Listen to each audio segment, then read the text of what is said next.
যারা সব সময় আস্তাগফিরুল্লাহ পড়ে তাদের রিজিকের কোনো টেনশন হয় না, রিজিক নিয়ে তাদের আর কোনো চিন্তা থাকে না।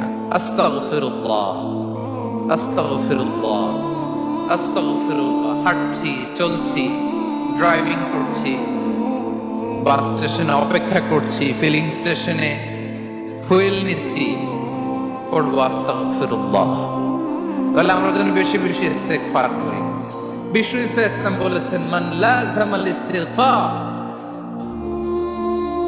জাআলাল্লাহু লাকুম মিন কুল্লি দীকিন মাখরাজা ওয়া মিন কুল্লি হাম্মিন ফারাজা ওয়া ইয়ারযুকহু মিন হাইসু লা ইয়াহতাসিব। যে সব সময় ইস্তেগফার করে তার কোনো টেনশন থাকে না, তার জীবনে দুশ্চিন্তা আসে না, আর এমন জায়গা থেকে আল্লাহ রিজিকের বন্দোবস্ত করে যেটা সে কল্পনাও করে না।